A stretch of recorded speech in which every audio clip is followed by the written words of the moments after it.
afternoon, everyone. Apologies for being a bit delayed today, but appreciate you being flexible with our schedule. So just a few things at the top, and then happy to take your questions. Tomorrow, Secretary Austin will host the 25th meeting of the Ukraine Defense Contact Group at Ramstein Air Base, Germany. The UDCG, first convened by Secretary Austin in April 2022, has been instrumental in coordinating international support to assist Ukraine in defending its sovereignty against Russia's unprovoked aggression. To date, the United States and our allies and partners have collectively committed more than $126 billion in security assistance to Ukraine since Russia's full-scale invasion in February 2022. And through the work of its capability coalitions, the UDCG has also been critical in bolstering Ukraine's defense capability and building a credible deterrence force so that it can defend against future aggression as well. While I won't get ahead of any announcements at this milestone meeting of the contact group, which will be Secretary Austin's last, you can expect the Secretary to continue this important work at Ramstein tomorrow.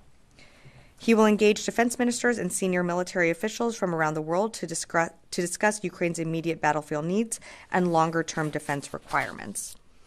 And again, as you know, the meetings will focus on key capabilities Ukraine needs, including air defense systems, artillery munitions, and armored vehicles, as well as efforts to enhance the defense industrial base. And following the meeting, Secretary Austin will participate in a press conference. Turning to the Middle East, today, U.S. Central Command forces conducted multiple precision strikes against two Iranian-backed Houthi underground advanced conventional weapons storage facilities within Houthi-controlled areas of Yemen. The Houthis used these facilities to conduct attacks against U.S. Navy ships and merchant vessels in the southern Red Sea and Gulf of Aden. The strikes are part of CENTCOM's efforts to degrade these Iranian-backed Houthi attempts to threaten regional partners and military and commercial vessels in the region. Switching gears, on the transition, the department continues to execute a smooth and professional transition with daily interactions with the President-elect's Agency Review Team, or ART. As of 8 a.m. today, ART members have participated in 106 meetings with DoD officials, and the Transition Task Force has responded to 81 requests for information, or RFIs, from the ART. And last, as you probably just saw, the President, Governor Newsom, and others received a briefing on the devastating wildfires in Southern California, which the department continues to monitor. At the President's direction, the Department of Defense will provide additional firefighting personnel and capabilities. The federal government is working closely with the National Guard, which is deployed under the Governor's State of Emergency declaration. The California National Guard is adding 2 modular air firefighting system units, and 2 more are being readied by the Nevada National Guard. The Department of Defense has 4 additional MAFs that could be used if needed. Additionally, the department is sending 10 Navy helicopters with water delivery buckets to immediately assist with aerial suppression. And with that, I'd be happy to take your questions. Lita. Hi, Sabrina. Thank you. Just on Ukraine, the latest amount is not clearly the entirety of what is left. How concerned is the administration that you are leaving a pretty substantial amount of money not delivered to Ukraine in terms of weapons? I mean, several $1 billion. And do you think that those weapons will eventually get to Ukraine, and is there a danger of a lag? Sure.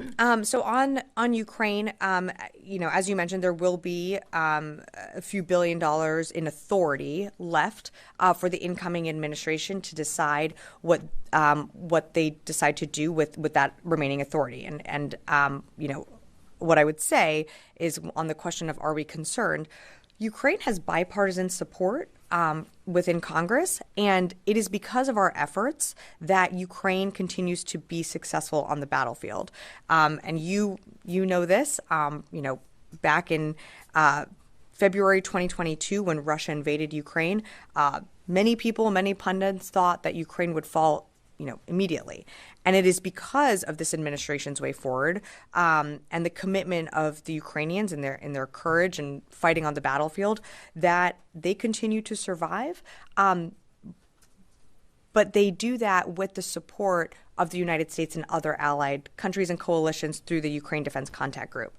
And I think it's pretty clear that the Ukraine Defense Contact Group is it's more than just a common understanding, it's a common cause. And so it's really up to the incoming administration to decide what they decide to do with the remaining authority that's left. But of course, we hope that, in some way the Ukraine Defense Contact Group continues on. But certainly support for Ukraine remains strong within Congress. And I'm sorry, you had a second question on Ukraine. Oh, no, I was at a follow-up. Okay. Just on the assistance to California. Yep. For additional, you said, 10 Navy helicopters. That's active duty, correct? It would be through the California National Guard the department is feeding into the California National Guard's request. So right now it is all through through state authorities. So these 10 Navy helicopters are what then? Isn't that those aren't active duty? So we are standing by to send 10 Navy helicopters with water delivery buckets.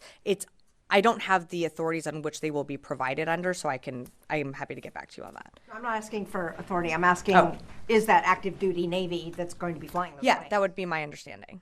That's my understanding, yeah. Do you know how many personnel that involves don't. or anything? Do you have any other details? And is that the only active duty military You know what, actually, involved? I'm sorry, can I take the question on if that's active duty? I just don't want to misspeak, and I want to make sure that I get you the right information. Any clarity on active duty Sure. troops involved in this would be helpful. Yep, let me get back to you on the active duty thank you. component, But please. these are federal assets. These would be federal given. assets, Okay. correct, yes. Okay. And then Jen, Okay, can I follow up? So it seems like a slightly anemic amount of federal assets being provided to the largest fire in California history with the commander-in-chief out there. Why not flood the zone, if you will, with more assets? Well, Jen, it's a matter of also can those assets get in the air? And right now, I mean, Cal Fire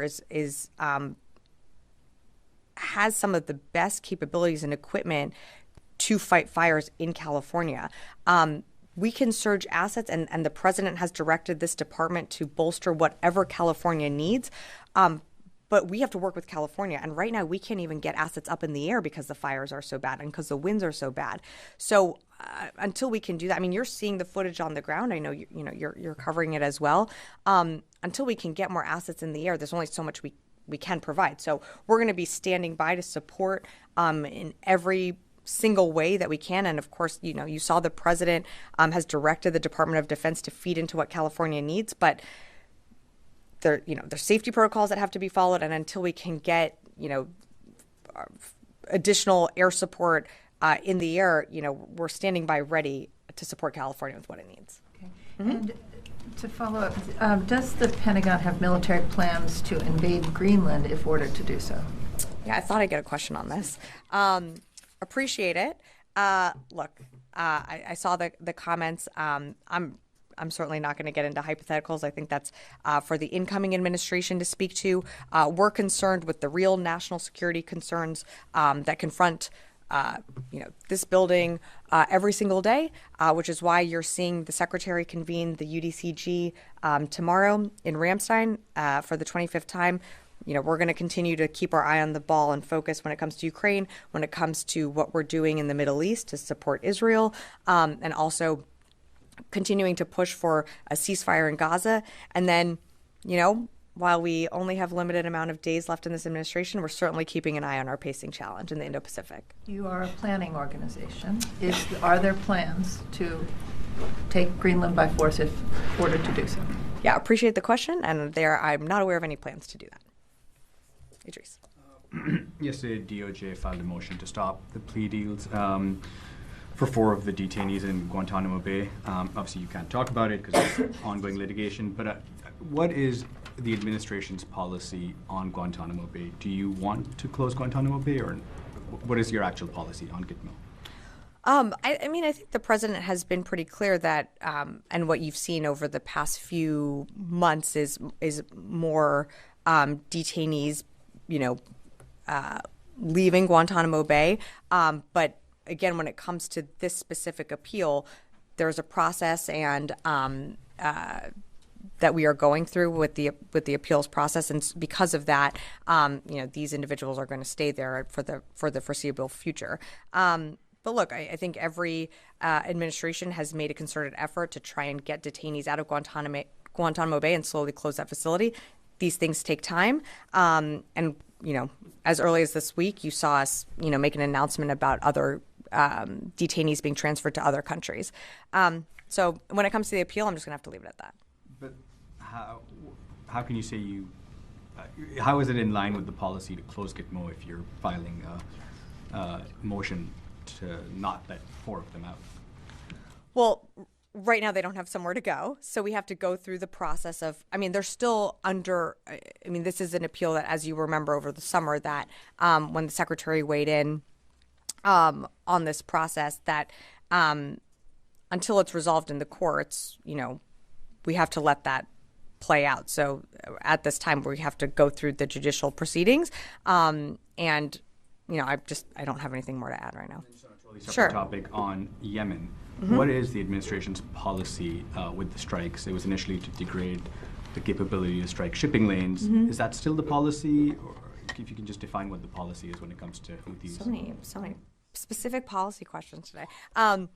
Sure. So when it comes to the Houthis, nothing's changed about Operation Prosperity Guardian. That still remains intact and is there to continue to degrade Houthi capabilities, but also to protect commercial shipping and our ships and other allied ships and coalition ships that go through the Red Sea and the BAM. When it comes to our policy on the Houthis, we never said we were going to take every capability off the map. What we did say is we're going to continue to work to degrade capabilities and to ensure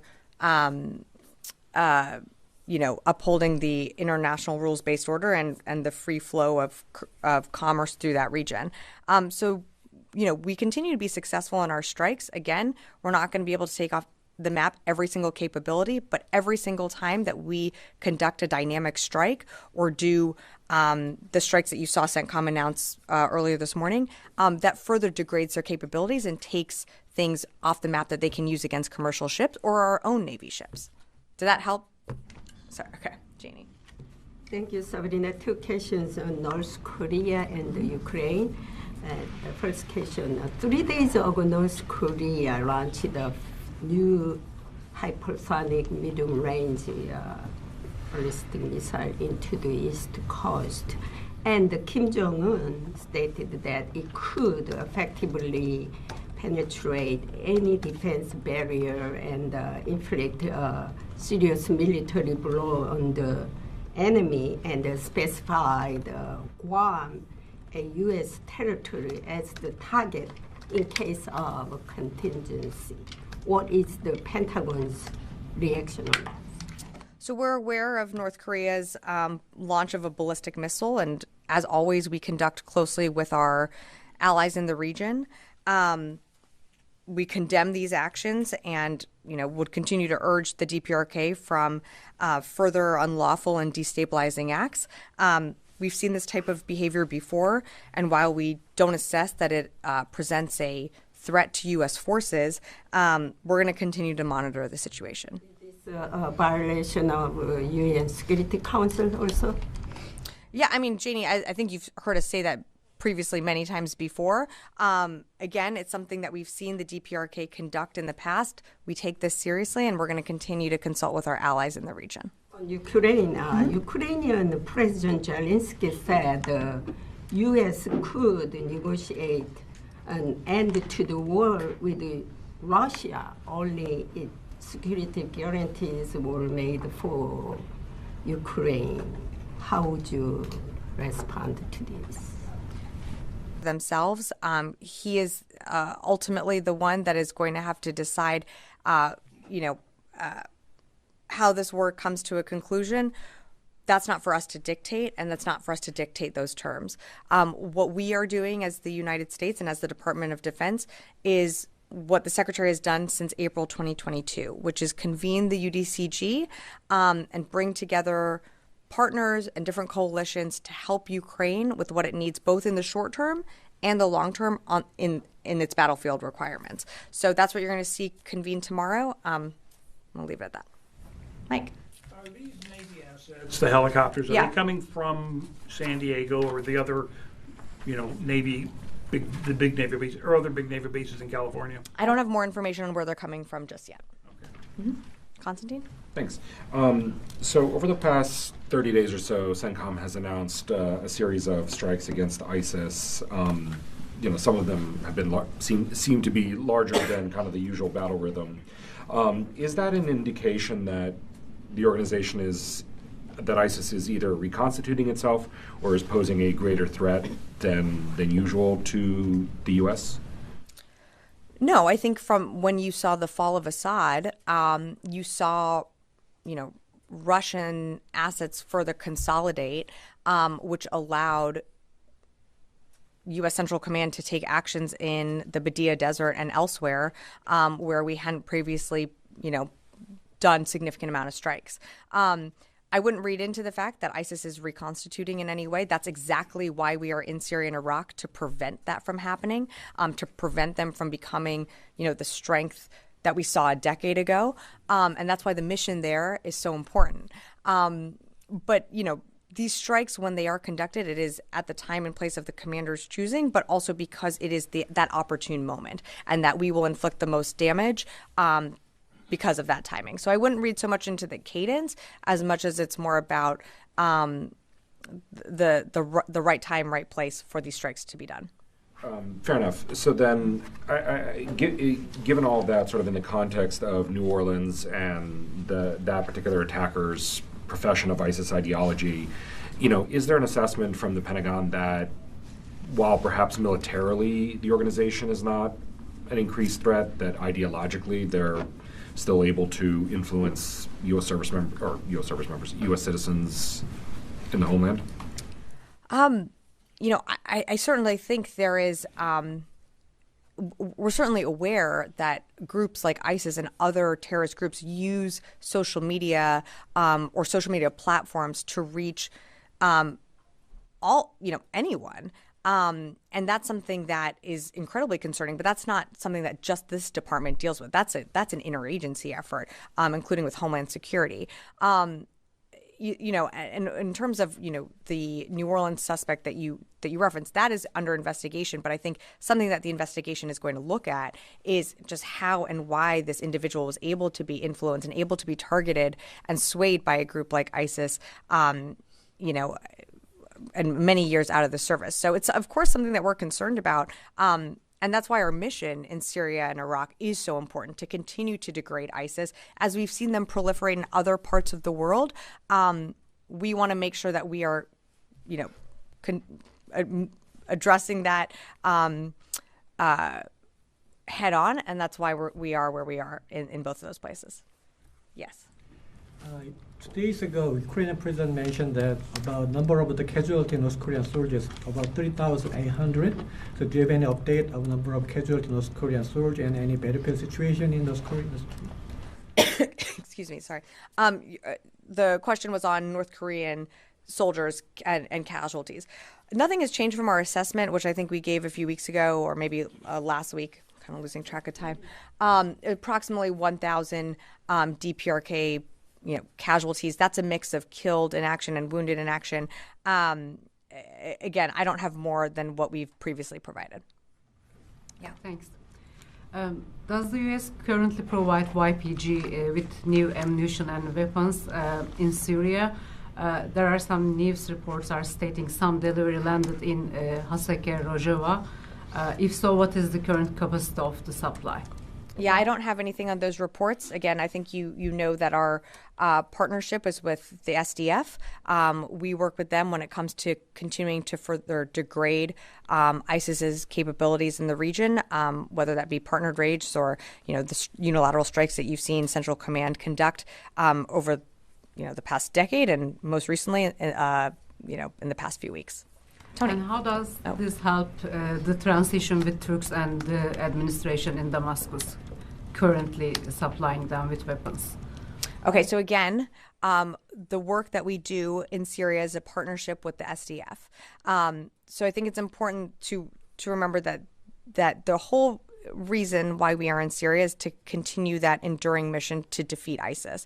That is a partnership with the SDF. Whether it be in partnered raids or, in strikes, our entire mission in Syria is to ensure the continuing defeat of ISIS. Tony. Couple PDA follow-ups. Sure. Exclusive of what's going to be released tomorrow, this massive, substantial PDA, how much has been obligated to date, or how much has been drawn on to date of the 72 PDAs so far, roughly? I can tell you how much we have left in authority. I don't have the totals of how much, over time. I mean, I said in my topper at the very beginning that it's approximately 126 billion in security assistance to Ukraine that the United States and our partners have collectively committed. In terms of authority, there will be a few $billions left in authority left. My question is, when this comes out tomorrow, for size and scope, it's going to be useful for the public to know how much. It's like over X billions, but can you get that roundup from 2021 through the 72? Tony, I appreciate it. I'm not gonna get ahead of any announcements.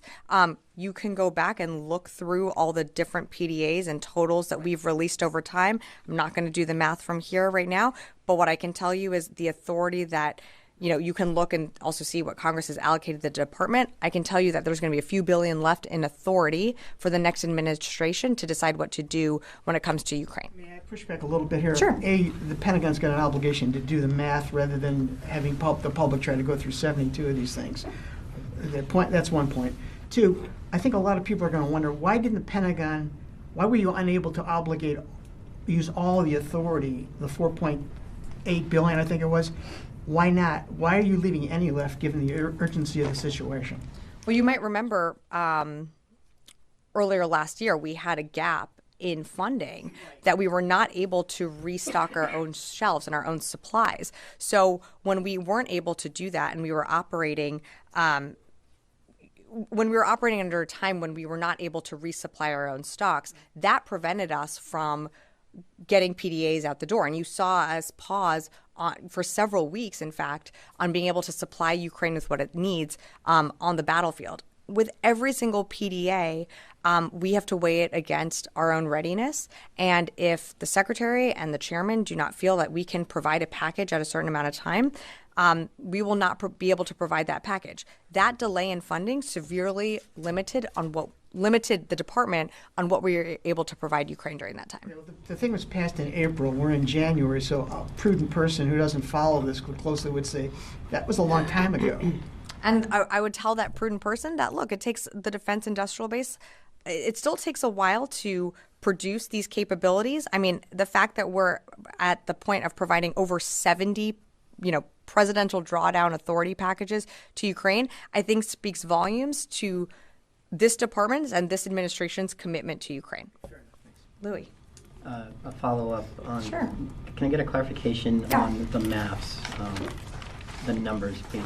Can you tell me how many are being provided, how many are being readied? Yeah.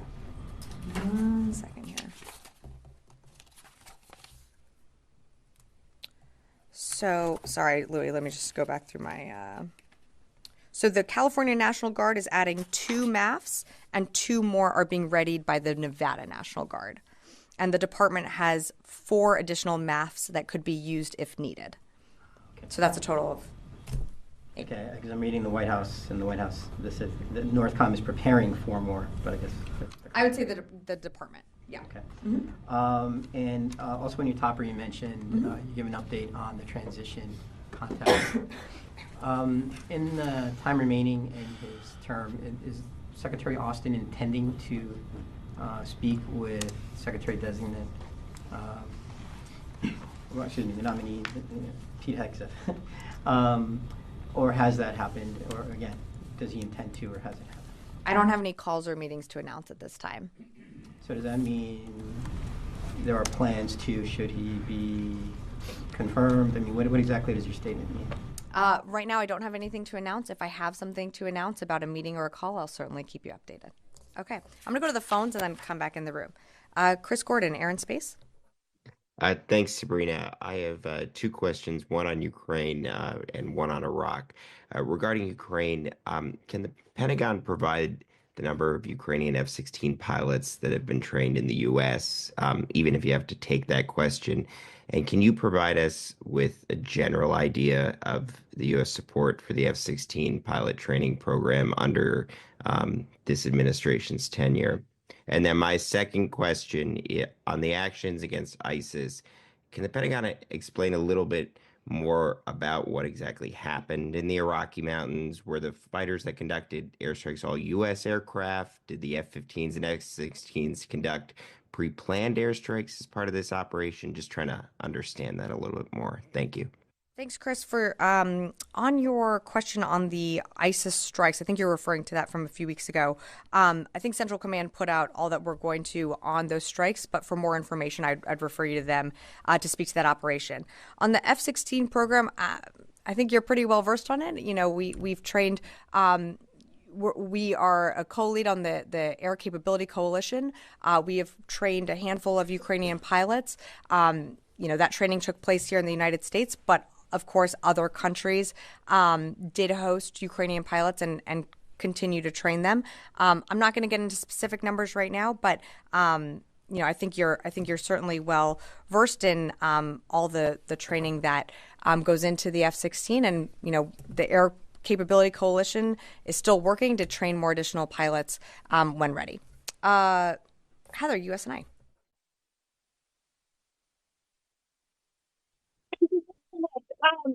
The Houthi announced on January 6th that they attacked the Harriet Truman carrier strike group, preventing them from attacking sites in Yemen. Can you confirm whether or not the strike group did receive any attacks or targets by the Houthis, and whether or not that did in fact prevent anything? And then in terms of Central Command's policies on announcing when ships have been attacked, is there a specific policy for when they will alert the United States public about any attacks on our ships? Heather, apologies. You came in a little muffled, so I think I got a little bit of your question. So I think you asked about an attack on the Harry S. Truman, or maybe that if the Harry S. Truman was hit, the ship was not hit.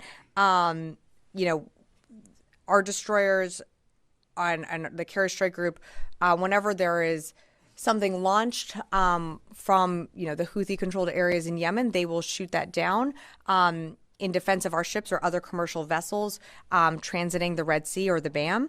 But I'm not aware of any attacks on U.S. personnel or ships recently.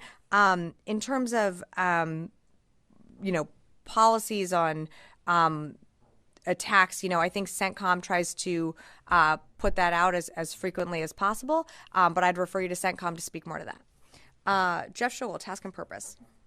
Thank you. Just wanted to clarify the 4 MAFs and the 10 helicopters. Is it accurate to say they are going to California or they could go? And I was hoping you could clarify your statement about how nothing can get in the air. Aren't there areas outside of Los Angeles where the U.S. military could put assets in the air to help with the fire? Thank you. Jeff, you know, for more on where assets can fly, I think California would be better to speak to that. My understanding is the wind conditions are so bad that even to put out the fires right now, you cannot get aircraft or helicopters in the air where those fires are concentrated. Of course, there are other areas in California where you can fly. Again, I'm not a fire expert. I would refer you to the state of California to speak more to that. In terms of the helicopters, the department is sending 10 Navy helicopters with water delivery buckets to assist with aerial suppression. And the MAFs, the department has 4 additional MAFs that could be used if needed. With that, coming back in the room, yeah. Thank you, Sabrina. Back to Syria. Local media shows that there is increasing U.S. forces activity in northern Syria and parts of north of Iraq, claiming that these forces are moving into Syria. And there are some reports that specific units went into Ain al-Arab or Kobani, which has nothing to do with ISIS. There is no ISIS threat that we know of at that specific area. Can you give us any information on this, or can you approve these reports? Yeah, I think what you're referring to is some reporting out there that that the United States is somehow setting up a permanent structure, a basing facility in Kobani, and that is just not accurate. The SDF has been operating in that region, but I don't have anything to read out on U.S. forces setting anything up permanently in the northern part of Syria. As you know, our footprint within Syria and the de-ISIS mission is in that eastern part of the country. So pre-inauguration, there is no any change in the posture of the U.S. forces? Nothing has changed in terms of our posture or our mission when it comes to Syria. Yeah. Thank you, Sabrina. So as previously reported, there are now around 2,000 U.S. troops in Syria. Do they have any role, like separate defeating ISIS? Do they have another role? Similar to the question that I just got, there is no change to the mission. The mission continues to be the focus on ensuring the defeat of ISIS. That's why we have our troops there on the ground. That is their sole mission. And one more. Turkish drones today bombed a mass gathering of civilians in near Adam in Kobani. They were protesting against the threats posed by the Turkish-backed forces. Is this department engaging with Turkish counterparts on this? I don't have anything for you on that. I haven't seen those reports. Yeah. Last question. Back to Charlie. Sorry. I'm so sorry. Charlie just got very upset that I was going to say last question, but he's sitting in the back. So please. Thank you. Back to combating the wildfires. There's a significant number of Americans, most of them younger Americans, who think that DoD's sole mission in life is to drop bombs, fire missiles, and shoot at the enemy at faraway lands overseas. But in reality, the humanitarian aid disaster relief mission is a significant part of DoD's mission. Could you please speak to that, the level of commitment DoD has to helping out people overseas or abroad or domestically when called upon, and why is it important for Americans to understand that level of commitment? And you certainly just outlined it. Do you want to come up here? Look, I think there is, of course, the perception about the department, about some of the, when you see the imagery of some of the systems and capabilities that we have in our stocks, that immediately invokes some type of idea, but you're correct. The department does provide humanitarian support, not just for folks here at home, but all around the world. Middle of last year, the department was involved in a humanitarian mission to get aid into Gaza, to get life-saving food and medical supplies into Gaza. We've been involved in missions when it comes to Haiti and in areas of the world where there have been horrific natural disasters such as flooding or hurricanes or earthquakes. And so, while of course the mission of the department will always be to defend our national security interests, of course there's a humanitarian aspect to that. And I think, I can continue to go on from here, but I would encourage you to speak to each of the services who have their own involvement and own humanitarian work that they do in their missions all around the world. And I think certainly, of course, as we think about what our folks are doing on the ground, whether it be, how we helped assist residents in North Carolina to, residents in Southern California. I think we do a lot of great work that, of course, doesn't always get covered all the time, but our service members do it very proudly. And with that, I will go to Charlie. Last question. Completely left field. Venezuelan authorities say that they've arrested a number of Americans, and among those Americans is a high-ranking military official. Confirm, deny, acknowledge? I've seen those reports. I can't confirm that. I'd refer you to the State Department for more on that. I just can't confirm that. Military aspect of it? I cannot confirm that right now. Okay. Additionally, in the past, I think 24 hours, I think CENTCOM put out a statement that a coalition partner was killed in the anti-ISIS mission. Do we know which coalition partner that might be? I don't have that in front of me. I would refer you to CENTCOM for more details on that. CENTCOM hasn't been very forthright. I'd still refer you to CENTCOM. I'm sorry, I just don't have those details in front of me. Central Command should be able to provide more of that for you. Okay? Anything else? Can you rule out that it was an American?